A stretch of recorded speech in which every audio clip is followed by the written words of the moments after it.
Здравствуйте, дорогие ребята! Дистанционная образовательная программа, по которой мы начинаем занятия, это замечательная возможность не только попрактиковаться в восприятии английской речи, но и узнать много интересного.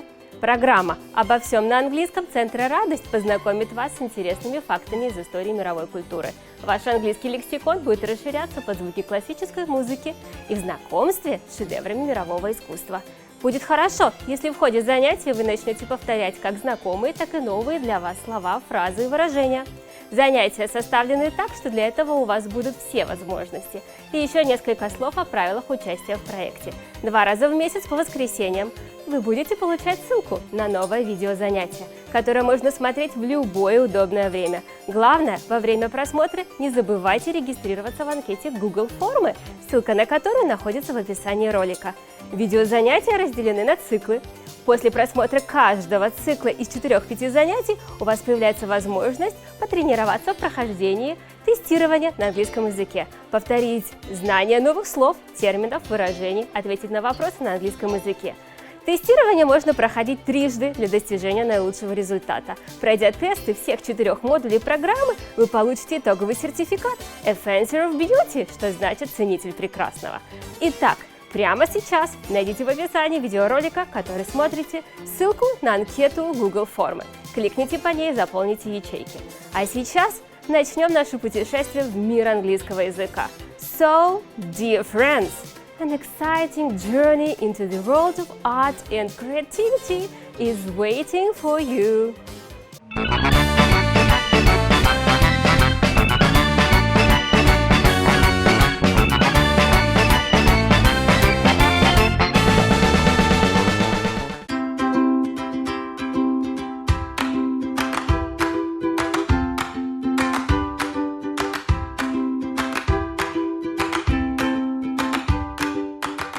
Hello, hello, my young music lovers! My name is Masha, and I have already received so many letters not only from Moscow, but also from children from other cities in Russia. People write to me from Nizhny Novgorod, from Saratov, from Ufa, from Novosibirsk. It's great to know that you guys are watching our programs about musical instruments. We have already visited the string and the wind instruments. Now it's time to meet the drums too. In one letter, Sveta from Saratov says she wants to learn how to play the drum very much. But it turns out that becoming a drummer isn't just to play a drum. So Sveta asks, what other instruments belong to the group of percussion instruments? What instruments will she have to learn? Sveta, don't worry. Today we are going to talk about percussion instruments, and we will also learn how to make a small drum with our own hands. Percussion is the most numerous group of instruments. Look, I will name just some of them: timpani, drum, cymbals, xylophone, marimba, celeste, castanets, tambourine, triangle, rattles, gong, maracas, and other instruments: Russian, Caucasian, Central Asian, Chinese, American, etc. In a word, there are so many percussion instruments that it is impossible to list them all. Let's take a little trip to the land of percussion instruments to meet at least some of them. How did percussion instruments appear? Dozens of thousands of years ago, men took a stone in both hands and started to beat it against each other. That is how the first percussion instruments came about. Such a device, which may not yet give music, but it can already give a rhythm, has been preserved among some peoples to this day. For example, the Aborigines of Australia have 2 simple stones as percussion instruments. All modern musical percussion instruments can be divided into 2 groups. The first group includes instruments that can be used to play a melody, instruments with a specific pitch. These are the xylophone, the metallophone, and the celeste. The second group includes instruments that can only play a rhythm, not a melody. Instruments with an indefinite pitch. These are the tambourine, the drum, the box, the spoons, the maracas, and the triangle. We begin our journey into the land of percussion with the xylophone. The xylophone can be translated from the Greek as the sounding tree. This instrument is called so because it is made of maple, spruce, and walnut wood. The xylophone is made of blocks of different sizes. The bars are arranged in approximately the same order as the keys of the piano and are fastened together with cords. The sound is extracted with the help of wooden hammers. This is a xylophone, probably the most recognizable of our tuned percussion instruments. The notes are made of wood, and the instrument is nearly always played with hard mallets. You'll hear that in a moment. The lowest note is down here, and the highest one is up here. This is a 4-octave instrument, probably the most common of the ranges. And the notes are arranged like a keyboard with the accidentals here and the naturals down here. It's most often used as a melodic instrument. And occasionally composers ask us to do a glissando. But one of its chief characteristics is its ability to cut through the most dense of orchestral textures. So a very interesting and a very characterful sound. The glockenspiel, or orchestral bells as it's sometimes known, is traditionally a series of metal notes from small, up here, to large. And manufacturers more recently have introduced resonators and a pedal to help sustain the notes, but always played with hard sticks compared with the vibraphone, which is soft mallets. It can be used very delicately,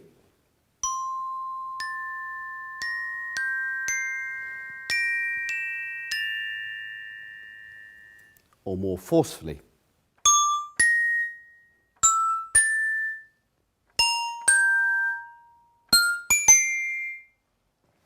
So again, a very versatile, sometimes charming, sometimes forceful instrument, but no matter how it's played, will always cut through an orchestral texture. This is a marimba, probably the largest of our tuned percussion instruments. This particular one is 4 1/3 octaves. The highest note is here, and the lowest note is here. But there are many instruments that go even further than that, 5 octaves. Rather like the xylophone, the notes are made of wood, but unlike the xylophone, the mallets that we use are nearly always soft mallets. And the way we sustain a sound on the marimba is by rapidly doing a tremolo with the 2 sticks.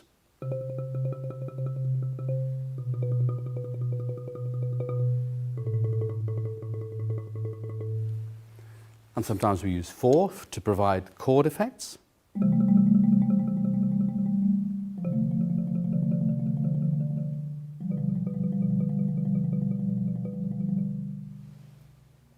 And often the instrument is used melodically.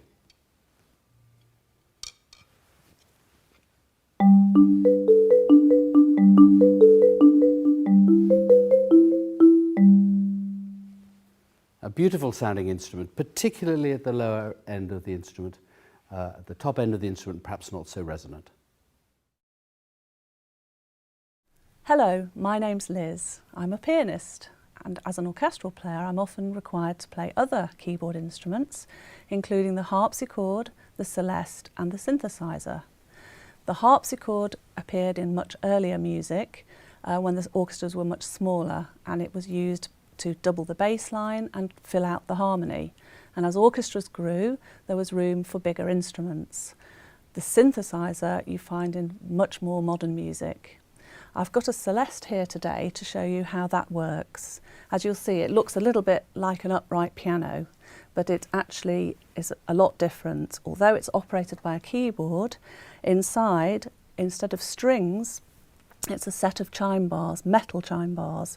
They're suspended over wooden resonating boxes, and when I press a key, a hammer hits the chime bar to to make the sound. Like on a piano, the hammer would hit the string.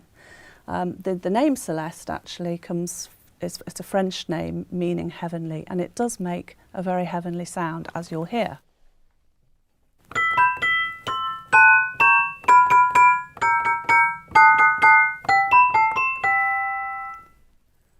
You may have recognised that tune, probably its first entry into the orchestral repertoire, Tchaikovsky's Sugar Plum Fairy from the Nutcracker. I think it takes on several roles in the orchestra. Obviously, having the lovely soft quality, it can be amongst the percussion section, adding a little bit more twinkle and a softer edge to complement the glockenspiel or the xylophone. It often has a solo role as well, and it can actually just double texture of almost any other section. I can think of examples where it doubles the woodwind and where it doubles the strings, and it just adds something to the texture. So percussive, textural, solo. It has its own sustaining pedal, which obviously helps to add that colour. We can make it much more melodic.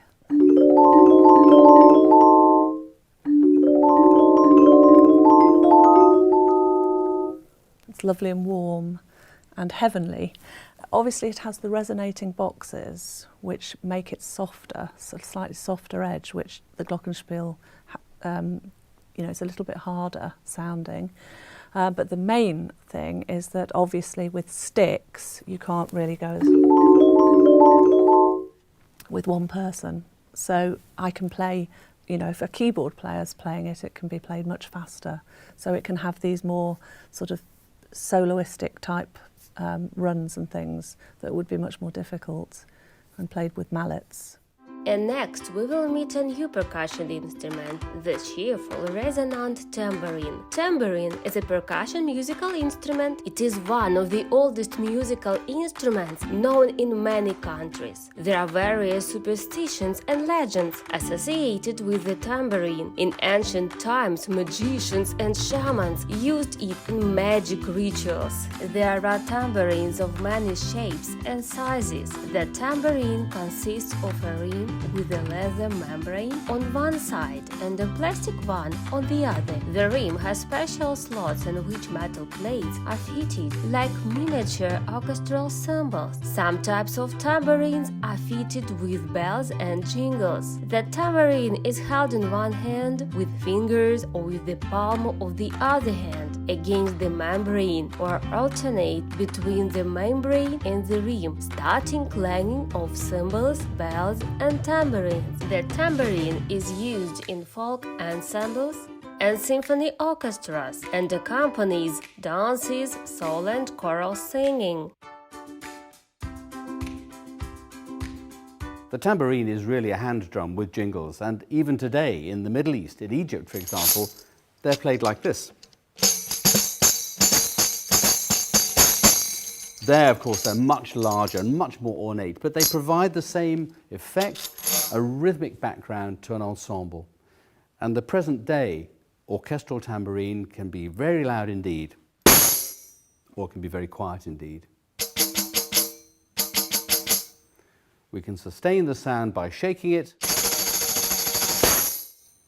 And another way we can sustain the sound is by licking our fingers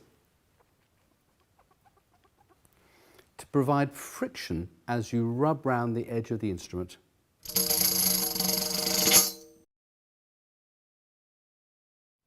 The tam-tam had its genesis in the Far East, and it's a very simple instrument in many ways. It's a large piece of beaten metal, quite thick. This one's about 34 inches across, and we play it nearly always with a large, soft mallet like this one.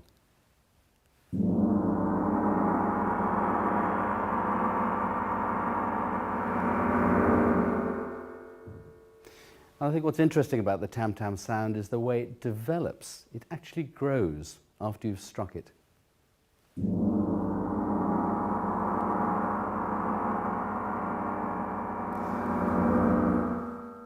And we can capitalize on that by sustaining the sound with repeated strokes quite gently and create really some quite extraordinary crescendo effects.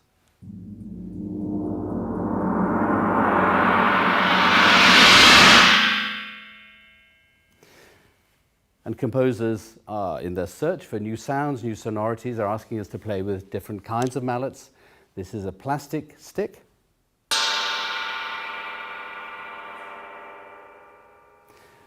And the triangle stick, rubbed around the edge of the tam-tam, is also a very interesting sound.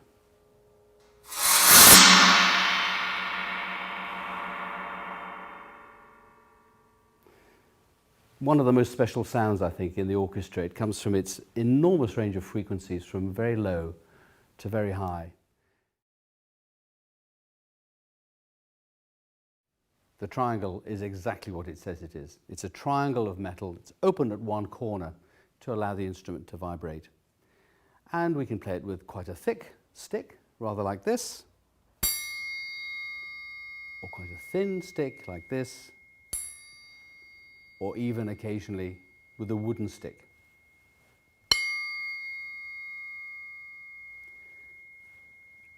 To sustain the sound, we can do a tremolo in the top corner or maybe the side corner of the instrument, like this. And I stop the sound simply by holding the instrument like this. Very often in an orchestral situation, the triangle player may have to wait many, many minutes before he or she plays, with a long gap before the next note.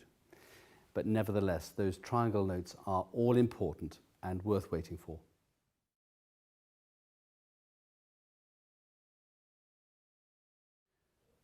Crotales, or antique cymbals as they're sometimes known, made their way to the West in the 19th century in a wave of interest in exotics from the Orient and the Middle East.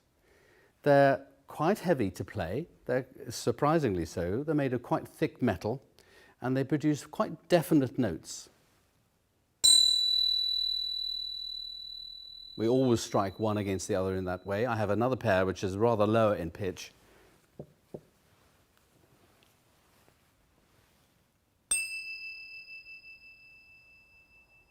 Debussy used these two pitches in one of his works. And I've got just two pairs here, but often we see whole chromatic octaves of these instruments. Many modern composers like to use them in that way. Beautiful sound, delicately played.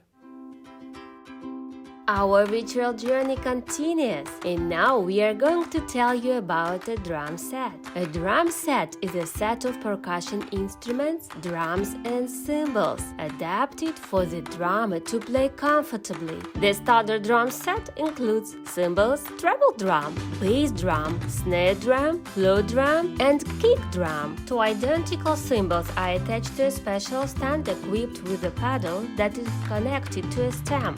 When the pedal is pressed, the cymbals touch the edges and jingle. The biggest drum, the bass drum, has a pedal with a mallet attached to it. It is struck with the foot pedal. The rest of the drum set is played with two wooden sticks. The drum set is usually used on the stage in different types of modern music: jazz, rock, pop music. This is a bass drum. Traditionally a military instrument and most commonly used in military circles with a pair of cymbals. But it's not only for military purposes it's been used in the 20th century.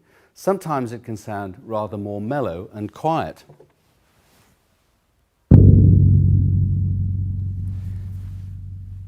We only ever play on one side of the bass drum. The other head is as a resonating device for this playing head.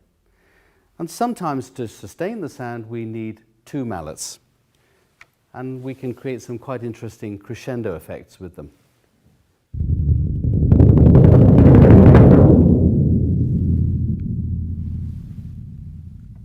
Occasionally composers ask for different kinds of mallets. Here's a hard mallet, for example.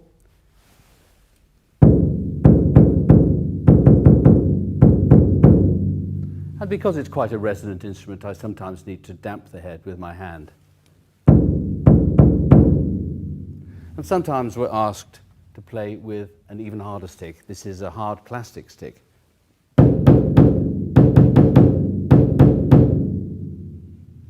So an instrument that can be quite frightening, but also really quite a strong foundation for the orchestral texture.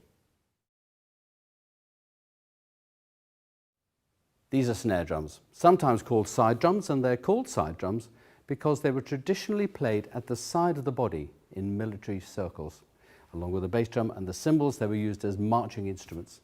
But today perhaps we're more familiar with them as orchestral instruments or as part of a drum kit. We have three different sizes here. This is a tenor drum. That's a quite different instrument. I'll speak about that shortly. Three different sizes producing three different pitches, but all really producing the same effect. We can play with snares off in that way or with snares on. And the snare on is a different kind of a sound. It adds a different kind of crispness to the sound. Here's the snare off, and here's the snare on. And we can sustain the sound of the snare drum using the sticks, alternating them, bouncing them one to the other. Here's a roll, that's what we call it. Here's a roll with the snares off. And with the snare on.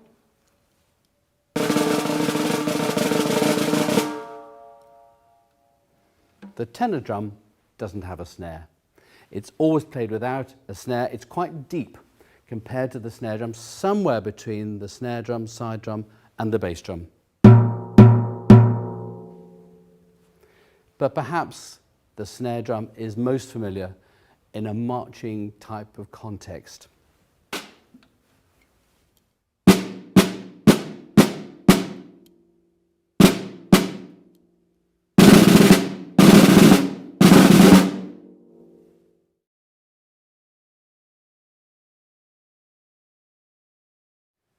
Cymbals have probably the longest history in all our percussion instruments. They're mentioned even in the Bible, in Psalm 150, for example. And they're very familiar to us now as part of an orchestral section. They're very simple. They produce just a single sound, no pitch, no harmony.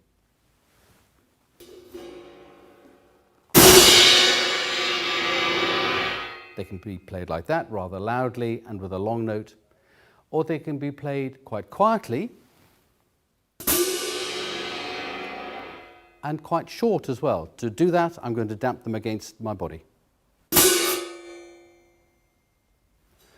Sometimes composers like other effects from a pair of cymbals. The sound of a pair of cymbals being slid. We use a coin often, but it perhaps looks more effective to see the cymbals themselves being slid one against the other. But possibly one of the most memorable moments in any symphony orchestra concert will be that sight, not very often, of a cymbal player playing that single large, loud cymbal crash.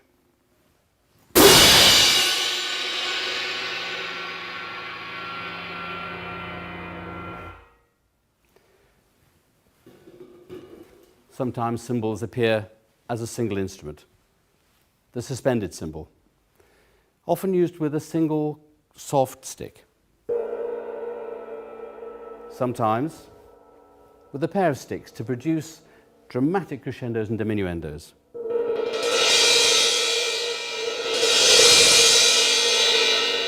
And sometimes with a wood stick, which can be quite short and sharp, or quite long, or we can play in different parts of the instrument, on the dome, right at the edge, or somewhere in between the two. So a remarkably simple instrument, but without parallel in its effectiveness. Hi, my name's Andy Smith. I'm going to give you a short tour of the timpani of the orchestra. The modern timpani bridges a gap between the double bass section and the percussion section. You might want to ask how timpani work. Well, centuries ago, the instrument didn't have all this framework that you can see down here. All this here, that wasn't there. It was just a bowl with a piece of skin, usually calf skin or goat skin, stretched across, and when you tightened it up, it made a higher noise, and when you loosened it, it made a lower noise. And the timpanist in those days, to tune them, would have to turn all the keys to get the instrument even so it rang nice and to get a nice pure note. If all these keys were not in tune with each other, then you would get a note that would wobble and wouldn't sound very nice. But this sounds really clean. Bum. There's no doubt as to what note I'm playing. The way the instrument tunes is a little bit like an umbrella, in that when you open and close an umbrella, just pushing one central pivot opens and closes the umbrella. In the same way, although it works in an opposite sort of way because of the tension on the bowl, the instrument actually gets tighter as you push the umbrella up and looser as you let the umbrella down.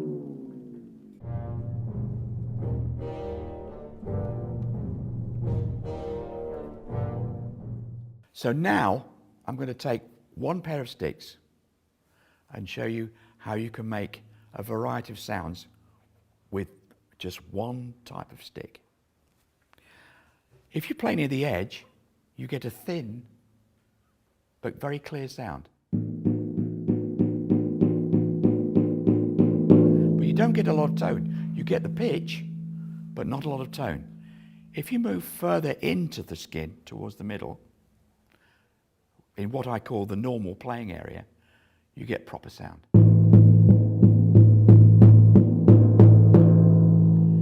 If I go towards the middle, then you get this. All with the same stick. Now also, if you hit the drum in a certain way and let it ring, you get a nice round sound. But then if I use my other hand, I can cut the sound short by going, and you get a totally different sound. And so the variation of sound that you can get from just one pair of sticks is enormous, absolutely enormous. And it's really important to realize that when you play the timpani, you're actually playing as much with your hands as you are with the sticks. Friends, we have made a journey into the world of percussion, but I'm not saying goodbye to you yet, because we have a fun masterclass ahead of us. We are going to make a drum with our own hands. Hello, Super Hands! What are we making today? What's that?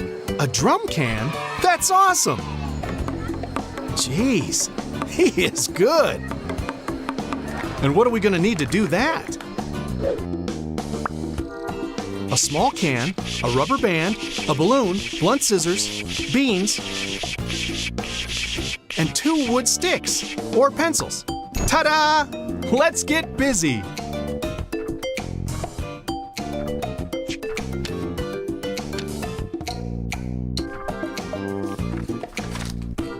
First, let's put the beans inside the can. These are going to make the drum noise. The more beans you put in, the louder the sound. There we go. Now, let's cut off the tip of the balloon, like this. But be careful when using scissors. If you need help, ask a grown-up to help you. Oh, I see. Stretch the balloon to fit over the can opening. Yeah, if you need help here, ask a grown-up. Looking great. Now let's put that rubber band around the can so the balloon doesn't fly away. You can't beat that. Or maybe you can. With those wood sticks, now you can play and create your own beat. Decorate your drum can with colored paper to make it more awesome. Nice. Thanks, Super Hands. And thank you for watching. At our next lesson, we will visit Russian folk instruments. See you soon, friends!